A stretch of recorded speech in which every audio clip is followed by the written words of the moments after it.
देशभक्तीचा सुगंध दरवळलेला तिरंगाच्या रंगात आजचा मंगलमय दिवस. आजच्या या मंगलमय पावन दिवसाचे कार्यक्रमाचे माननीय अध्यक्ष, व्यासपीठावरील प्रमुख अतिथीगण, पूज्य गुरुजन वर्ग व उज्ज्वल भारताचे देशदूत व माझ्या मित्रमैत्रिणींनो, मी कार्तिक शरद गोरे, इयत्ता 6वीचा विद्यार्थी, आज तुमच्या समोर प्रजासत्ताक दिनाचे माझे काही मत प्रस्तुत करणार आहे. सर्वजण ज्या मंगलमय दिवसाची पाहत होते अतुतेने वाट, सर्वजण ज्या मंगलमय दिवसाची पाहत होते अतुतेने वाट, उजाडली आज प्रजासत्ताक दिनाची पाठ. भारत मातेला वंदन करून करतो मी माझ्या भाषणाला सुरुवात. आज 26 जानेवारी प्रजासत्ताक दिन. आज आपण हा दिवस मोठ्या उत्साहात आनंदात साजरा करीत आहोत. मित्रांनो, स्वातंत्र्याचा सूर्योदय जरी 15 ऑगस्ट 1947 रोजी असला तरी त्या स्वातंत्र्याला आकार देणारा दिवस म्हणजे 26 जानेवारी 1950 होय.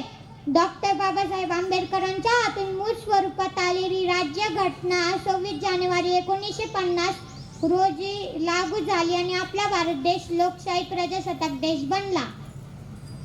मित्रांनो, आज आपण इथे प्रसन्न मनाने हसतमुखाने बसलेलो आहोत. आजचा सुवर्णमय दिन पाहण्याचे भाग्य आपणास लाभत आहे. पण या स्वातंत्र्याची कथा फार मोठी आहे. जाने कितने मर मिटे तब हमने आजादी पाई है. गणतंत्र दिवस की ललिमा सब पर छाई. वीरांचे बलिदान, महापुरुषांचे मान कार्य यातूनच स्वातंत्र्याचे स्वप्न साकार झाले.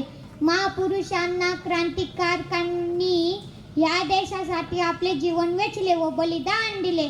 त्या देशासाठी आपण काय करीत आहोत? केवळ सोशल मीडियावर प्रजासत्ताक दिनाची शुभेच्छा देणे म्हणजे देशप्रेम नव्हे, तर रक्ताची गरज असणाऱ्या एखाद्या रुग्णाला रक्तदान देणे, त्याला जीवनदान देणे हे देखील देशप्रेमच आहे.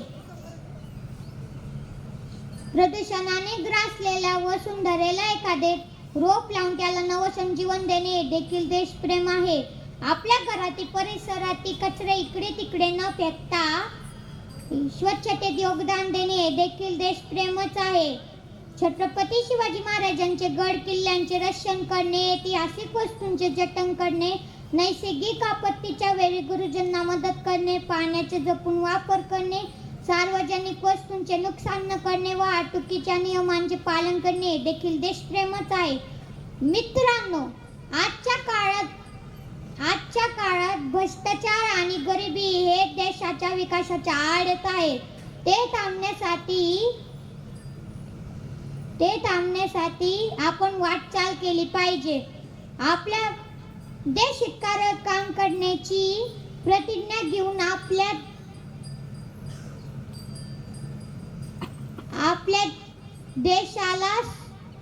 भारत देशाला